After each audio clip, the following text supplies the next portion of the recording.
Dear Reform, take a seat. Why are you making immigrants more intolerable? This is a genuine question. Whenever I look at the anti-immigration and the Race of Colours campaign, I'm often wondering, what does this achieve? In reality, it doesn't achieve much. Instead, it throws the country into further conflict, leads to people being unsafe because, well, it's white people to begin with, and white people are generally the most unsafe people on the planet. We also have to contend with politics as well. To mention, a vote for reform is a vote for not protecting anyone. Instead, it's putting yourself at risk and others. Basically, selfish policy is what it should be called, and probably the billionaire policy at that.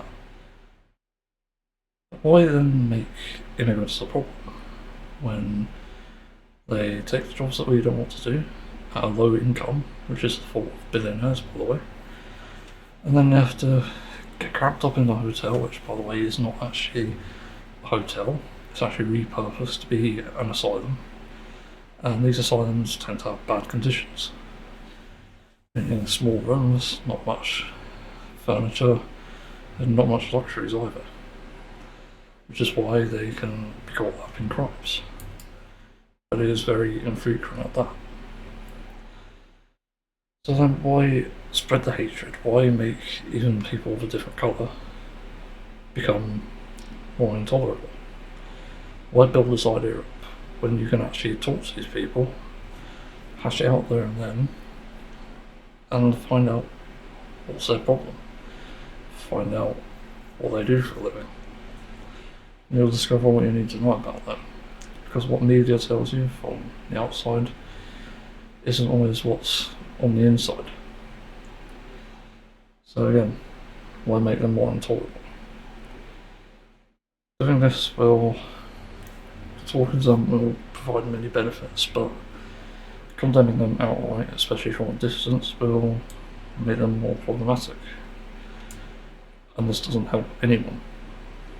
Not you, not children or women. It makes everyone's life worse. And then what happens as a result is when immigrants realise they have nowhere else to stay, or they don't have any source of income or housing, then yeah, there'll be more crime. But you brought that on yourself. You did this. Not the immigrants. Your very actions that led them to it. So again, why make them intolerable? But then this comes with another question. Say we do deport them. What happens then? Do they go back to their own country thinking, oh yay, home country, and they very clearly moved because the country had a problem itself? Or they just saw an opportunity elsewhere, which also means there is a problem in their own home country. It doesn't leave a good taste in anyone's mouth. It's like if you've lived in Spain for your whole life and you loved it there, but people suddenly started going up to you saying, go back to your own fucking country, probably in Spanish. And yeah, you go back to your own country, you realise you hated that. Well then, how do you deal with that? And it's one of the questions I have as well about this. How do you then provide support for immigrants who are deported? Because they have to overcome the fear of going to their own country again, assuming there was a fear to begin with. And these aren't just immigrants, they're refugees as well. No doubt like people from Ukraine who are caught up in the war there. And let's be honest, there's probably some Russians, but I don't know entirely. But still, they fled that country for a reason, those countries. So why is forcing them back there a good thing for yourself? That's what I want to know. But then, by putting them back there, what does it tell us about them? What will they... This is another thing. What will they say about us to their own country? Because I guarantee you there's not going to be nice things.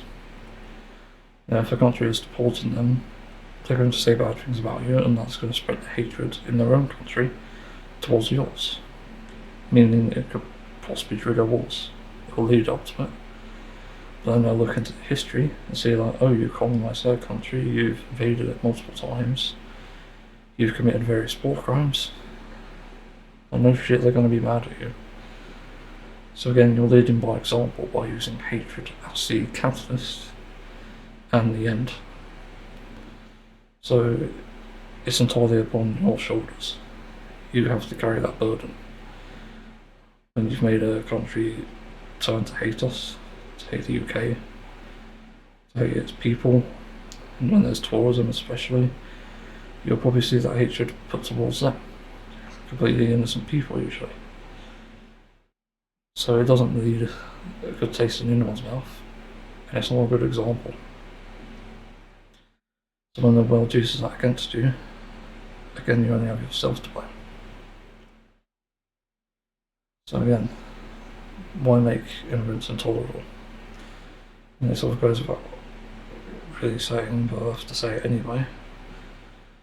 Why make Muslims more intolerable? Why make religion more intolerable? Why make people of different colour skin more intolerable? Why make people of disabilities more intolerable? Why make women and children more intolerable?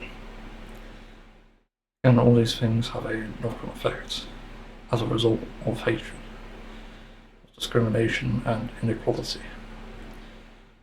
And once again, underlying all this is billionaires who see us as nothing more as their own silly game, and a pretty sick game at that. One that makes me sick to my stomach and pretty much makes me puke out the bowl instantly. So, these are my questions for you.